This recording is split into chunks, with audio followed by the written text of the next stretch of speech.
미국의 엘레바마주는요, 이 모카 특산단지로 아주 유명한 그런 곳입니다. 그런데 어느 날부터 갑자기 이상한 벌레가 생기기 시작을 하더니 이 녹화가 안 되는 것입니다. 그래서 그 주민들이 하나님 앞에 기도하고 고민을 하기 시작을 했습니다. 그러고 난 다음에 그 땅에다가 무엇을 심게 되느냐, 이 땅콩을 심었다고 하는 것입니다. 그랬더니 땅콩이 엄청나게 수확을 거두게 된 것입니다.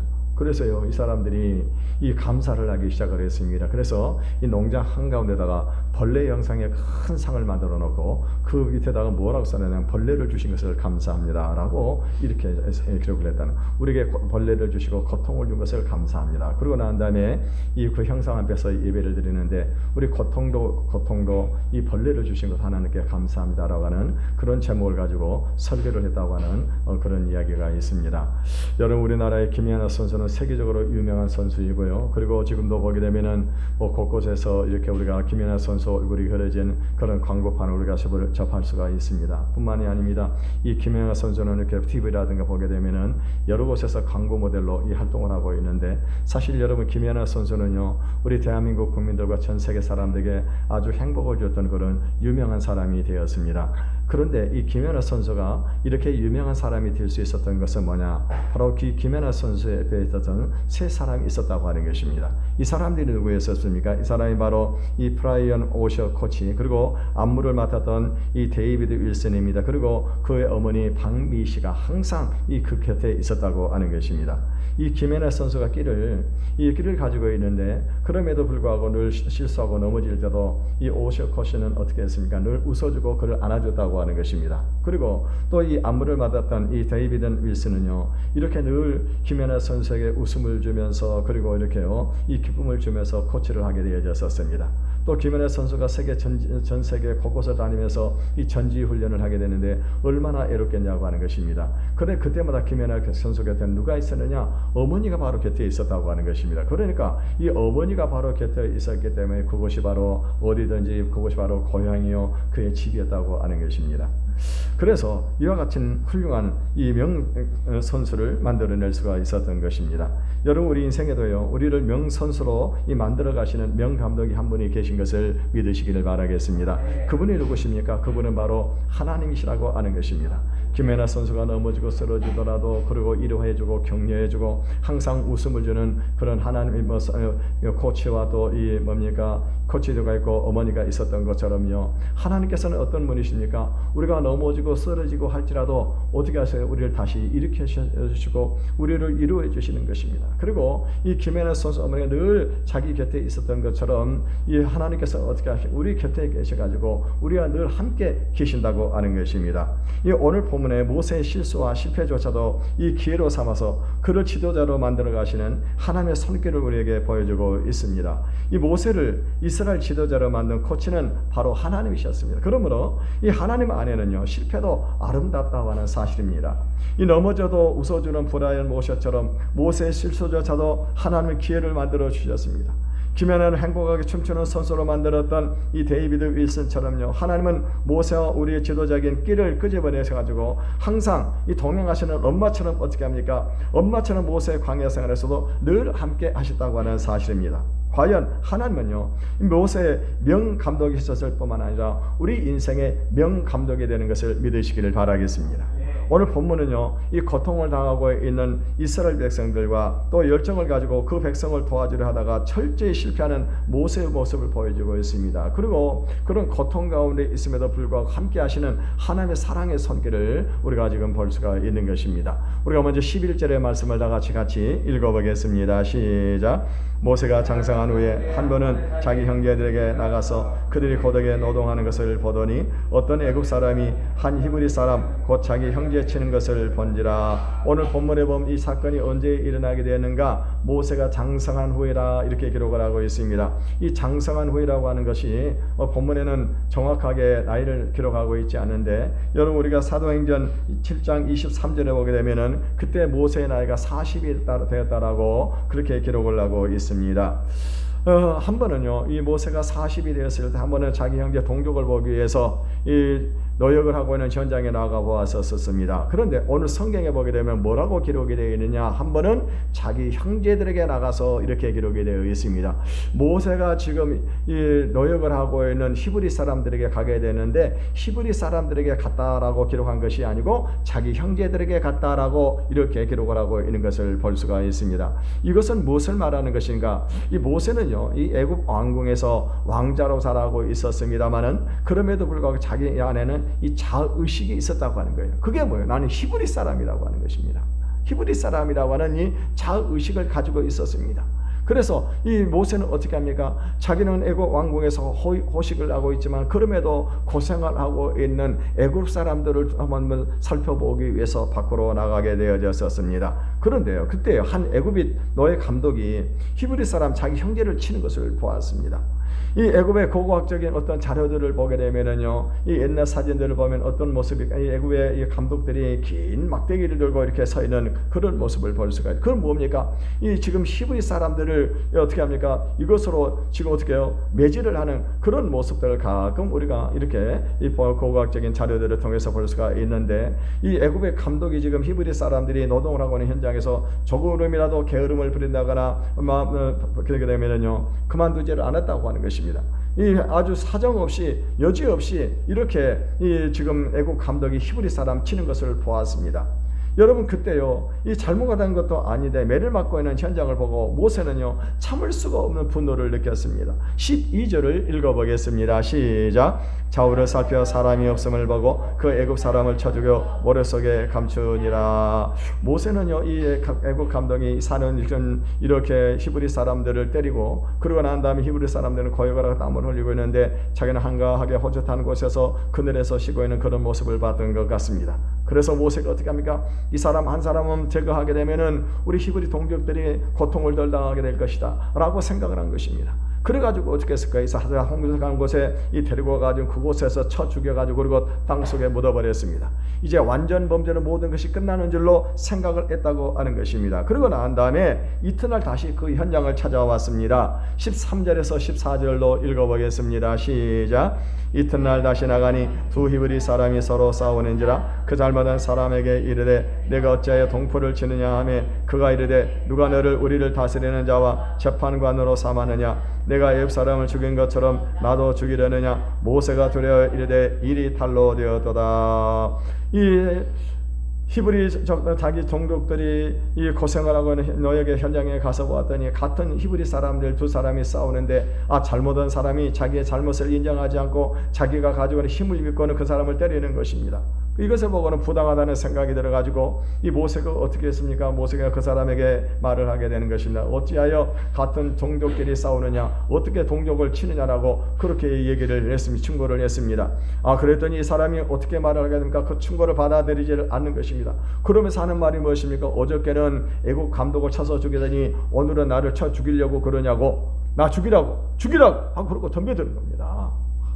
여러분, 모세가요, 이 모습을 보았을 때 어떤 생각을 했겠냐고 하는 것입니다. 지금 자기 양심조차도 죽어버린 이 히브리 자기 동족들의 소면서요, 어떤 생각을 했겠습니까? 이 사람들 정말 하나님이 이런 사람들을 사랑할 수가 있을 것인가? 하나님이 이런 사람들을 구원하실 수 있을 것인가? 라는 그런 생각을 하지 않았을까 하는 그런 생각이 듭니다. 이 모세는요, 이 완전 범죄로 성공할 줄 알았는데 이 사건이 이미 세상에 알려졌다는 사실을 알게 되어졌었습니다. 그래서 1절 하반절을 보게 되면은 모세가 두려워해 이르되 일이 탈로 되었도다라고 말하고 있습니다.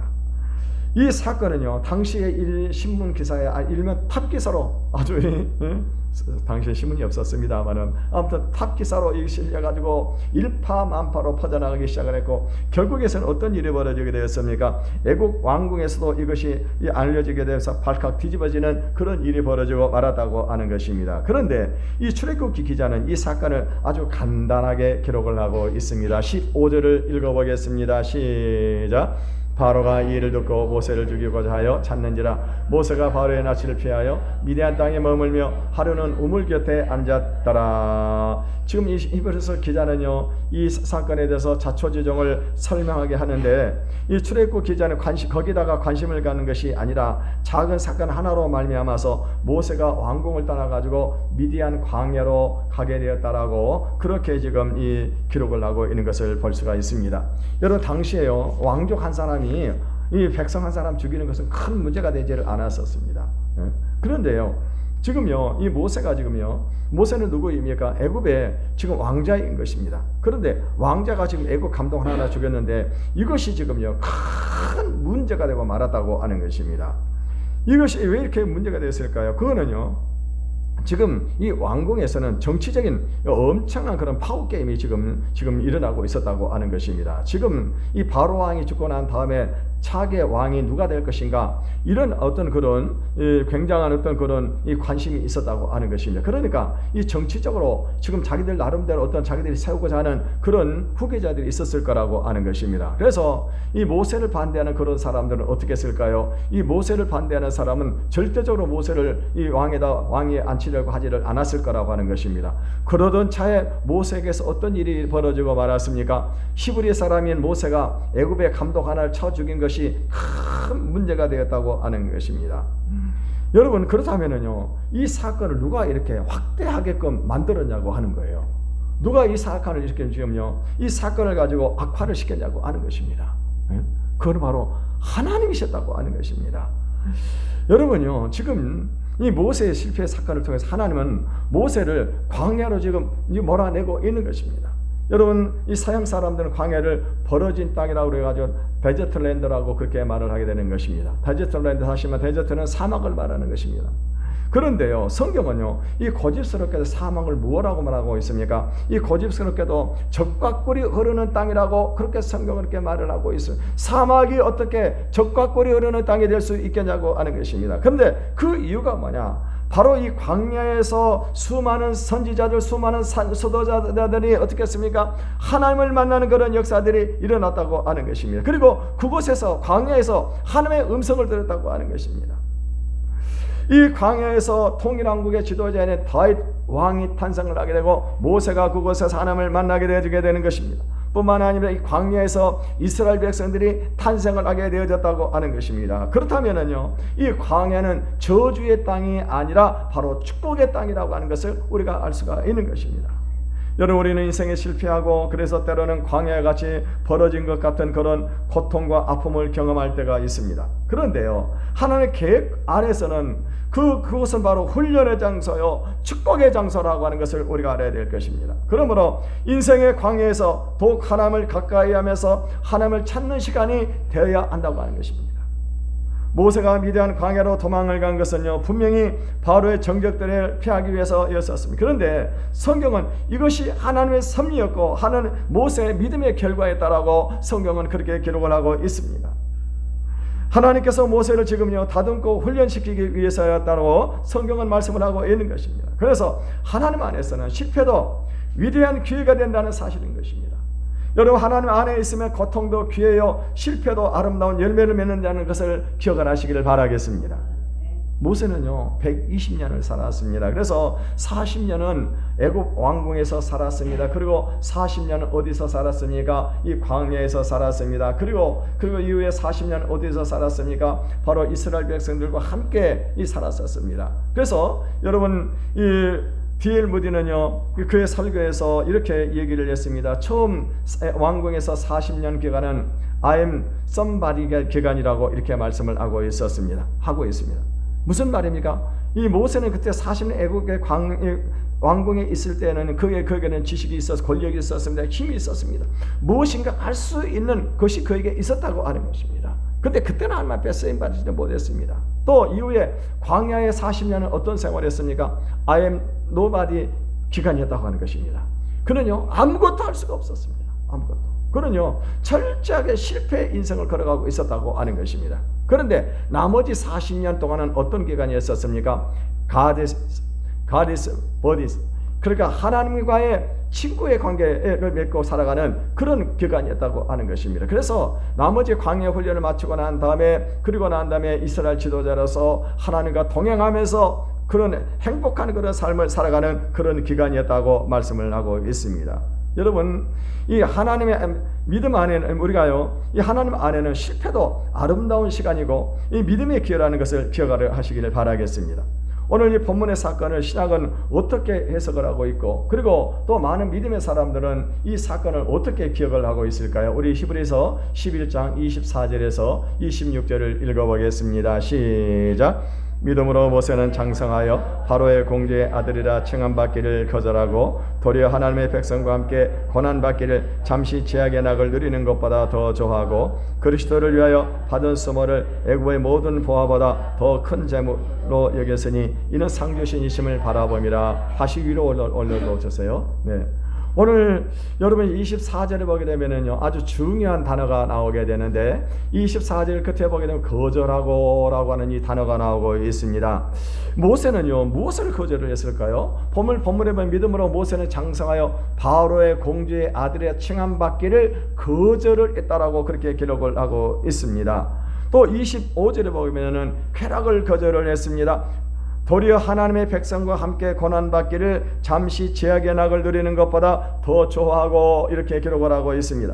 24절에서 거절하고 소극적으로 기록한 성경 저자는요, 25절에 이르러서는 대단히 더 적극적으로 더 좋아하고라고 이렇게 말씀을 하고 있습니다. 26절에 그는요, 부여를 당당히 거절을 하게 되는 것입니다. 그건 왜 그랬을까요? 더 적극적인 비전, 그것을 보았기 때문입니다. 하나님의 뜻을 보았고 하나님의 비전을 보았다고 말씀을 하고 있습니다. 그래서 이 모세는요, 애굽의 모든 보화를 거절할 수가 있었습니다.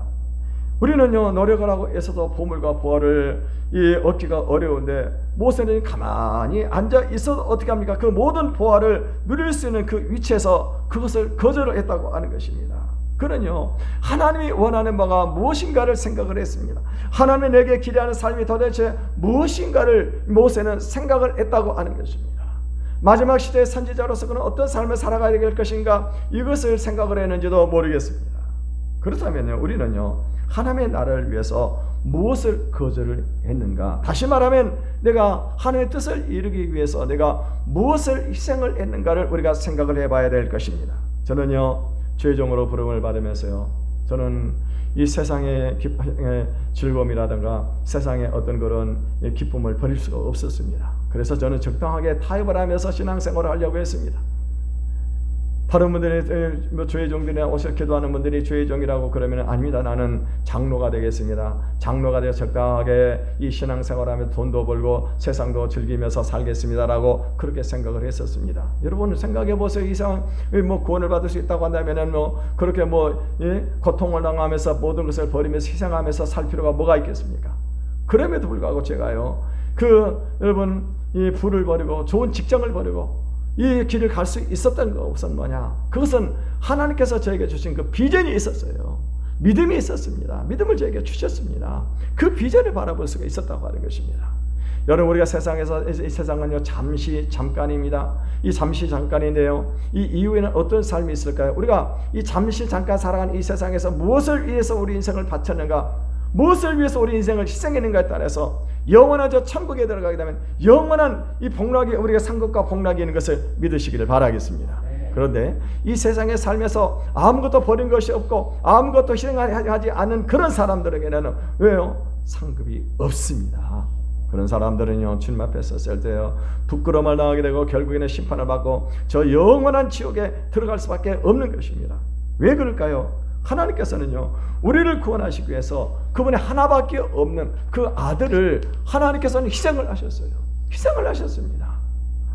그렇다면은요, 그 은혜로 구원받은 우리 또한 하나님의 나라를 위해서 무언가 희생이 있어야 한다고 하는 것입니다. 주님은 우리에게 반드시 물을 겁니다. 나는 너를 위해서 나를 희생했는데 너는 나를 위해서 무엇을 하였느냐? 나는 너를 위해서 내 몸을 바쳐서 십자가에서 희생했는데 너는 나를 위해서 무엇을 했느냐? 반드시 주님이 물으실 것입니다.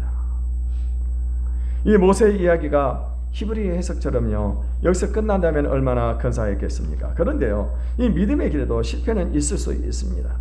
믿음과 열정으로 자기 백성을 구원해 보겠다고 나섰던 모세는요, 한순간에 비참하게 실패하고 깨지고 맙니다. 자기 동족들로부터 거절을 당하게 되고 결국엔 또 어떻게 합니까? 애국 바로 왕에게 이 쫓김을 당하고 살기 위해서 이 강해로 도망을 갈 수밖에 없는 그런 신세가 되고 말았다고 하는 것입니다. 그런데요, 여러분, 모세는요, 그 실패 현장에도 모세와 함께 하나님이 함께 계셨다고 하는 사실입니다. 모세가 막다른 골목에서 이제 모든 것이 끝났다라고 생각한 그 절망과 좌절의 순간에도 모세를요, 명선수로 만드는 따뜻한 그 손길이 있었습니다. 실패의 순간, 고통의 순간, 이 절망의 순간에도 하나님은요, 모세를 지도자로 만들고 있었습니다. 실패의 자리에서도 하나님의 계획이 숨어 있었다고 하는 것입니다. 가정적인 어려움과 개인적으로 큰 아픔을 겪고 목회를 그만두었던 한 젊은 목사님이 계셨습니다. 이 목사님이 어느 날 갈 곳이 없었습니다. 그래서 카페에 가가지고 시간을 보내고 있었습니다. 그날이 바로 토요일 날이었었습니다. 다른 때 같으면 다른 목사님들은 어떻게 합니까? 이 토요일 날이면 말씀을 준비하고 기도하면서 바쁜 시간을 보내고 있는 그 시간에 이 목사님은요, 아무 할 일이 없어가지고, 그래서 오고 갈 데도 없어가지고 카페에 가지고 하루 종일 죽죽 앉아 있었습니다. 그랬더니 카페에 주인이 와가지고, 손님 이러고 한 자리를 오랫동안 차지하고 있으면은 영업에 방해가 됩니다. 그러니 좀 자리를 비켜주셨으면 고맙겠습니다라고 그렇게 얘기를 하는 것입니다. 그 소리를 듣고 너무나도 부끄럽다는 생각이 들어가지고, 그래서 카페를 나오기 시작하고 계단을 내려가고 있었습니다. 근데 갑자기 번뜩 한 생각이 떠오르면서 이 목사님이요, 이 얼굴이 환하게 밝아졌습니다. 그것은 뭐냐? 그렇지, 내가 카페를 만들면 되겠구나. 누구든지 와가지고 편안하게 이곳에서 쉴 수 있고 커피를 마실 수 있고 생각할 수가 있는 그런 장소를 만들면 되겠다라고 생각을 한 것입니다. 그래가지고 이분이 어떻게 했습니까? 이분이 카페를 만들기 시작을 했는데, 그 카페는 어떤 곳이었었습니까? 누구든지 와가지고 언제든지 편안하게 쉴 수 있는 거예요. 와가지고 커피도 얼마든지 리필해서 마실 수 있는 그런 곳이었었습니다. 이곳에 와서 공부도 할 수가 있고 깊이 묵상도 할 수 있고 찬송가도 듣고 성경 하나님의 말씀을 들을 수 있는 그런 장소, 기도할 수 있는 그런 장소로 만들었습니다. 그곳이 어떤 카페였습니까? 바로 민들레 영토라고 하는 카페를 만들었는데, 이 민들레 영토가 전국에 한 20여 개의 지점이 만들어졌다고 하는 것입니다. 여러분, 실패하고 도망다니는 모세는요, 미디안에 머물던 어느 날 우물 곁에 앉아가지고 잠깐 쉬는 사이에 운명적인 그런 만남이 일어나게 되어집니다. 16절에서 17절을 읽어보겠습니다. 시작. 미디안 제사장의 7딸이 있었더니 그들이 와서 물을 길어 그 위에 채우고 그들의 아버지의 양떼에게 먹이려 하는데, 목자들이 와서 그들을 쫓는지라 모세가 일어나 그들을 도와 그 양떼에게 먹이리라. 성경을 가끔 보면은 우물을 이 연인들의 만남의 자리로 소개를 하고 있는 것을 볼 수가 있습니다. 여러분, 세속적인 그런 로맨스 표현을 들게 되면 그런 노래가 있지 않습니까? 앵도나 우물가에 동네 처녀 바람났다고 그러잖아요. 그런데 보면 성경에도 보면 어떻게 합니까? 성경에도 보면 이 우물가의 여인들의 로맨스가 싹트는 그런 장소로 묘사되는 것들이 참 많은 것 같습니다. 오늘 지금 모세는요, 이곳에서 누구를 만나게 되는지입니까? 바로 시보라라고 하는 이 여인을 이곳에서 만나게 되고, 그리고 사랑을 싹 틔우게 되는 것입니다. 여러분, 아브라함의 정도요, 이삭의 아내를 리브가를 이렇게 만날 때 어디서 만났습니까? 바로 이 우물가에서 만나게 된다고 하는 것입니다. 여러분, 야곱과 라헬도 어디서 만납니까? 바로 이 우물에서 만나게 되는 것을 볼 수가 있습니다. 아마도 이 우물은요, 사랑을 싹 틔우고 꽃피우는 그런 장소였던 것 같습니다. 그런데요, 오늘 성경에 보게 되면은요, 이 지금 모세가 이 시보라라고 하는 이 여인을 우물가에서 만나, 그리고 이제 장인 르우엘 집으로 들어가게 되어집니다. 그러고 난 다음에 그곳에서 사랑을 꽃피우고, 그러고 난 다음에 이제 누구를 낳게 됩니까? 아들 게르솜을 낳게 되었다고 이렇게 성경은 기록을 하고 있습니다. 그러면서 오늘 성경의 본문이 이제 이 간략하게 이 표현을 하고 이렇게 넘어가고 있는 것을 봅니다. 그러고 난 다음에 시간이 40년이 흐르게 되어집니다. 이 역사의 무대가 다시 흘러가지고 40년 후로 넘어가게 되어집니다. 23절을 읽어보겠습니다. 시작. 여러 해 후에 애굽 왕은 죽었고 이스라엘 자손은 고된 노동으로 말미암아 탄식하며 부르짖으니 그 고된 노동으로 말미암아 부르짖는 소리가 하나님께 상달된지라. 하나님이 그들의 고통 소리를 들으시고, 안 나와 있어요? 계속 들으시고 같이 읽겠습니다. 시작.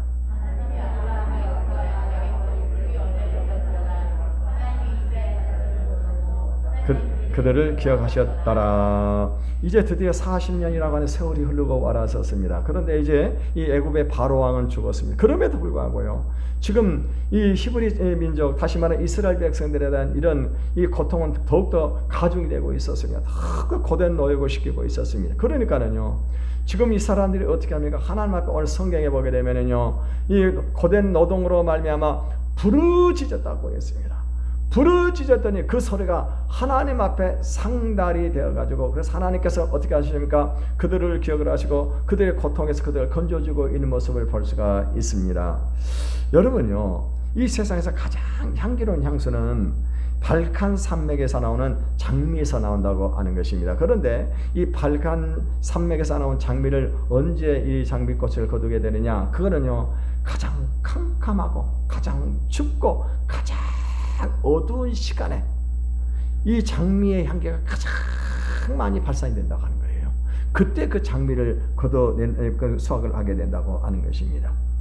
여러분, 이스라엘 백성들의 기도 향기가 쏟아지는 때가 언제 있었어요? 오늘 성경에 보게 되면 그들이 그 고통으로 하나님 앞에 부르짖어서 기도할 때, 그때 기도의 향기가 가장 바라게 되는 것을 알 수가 있습니다.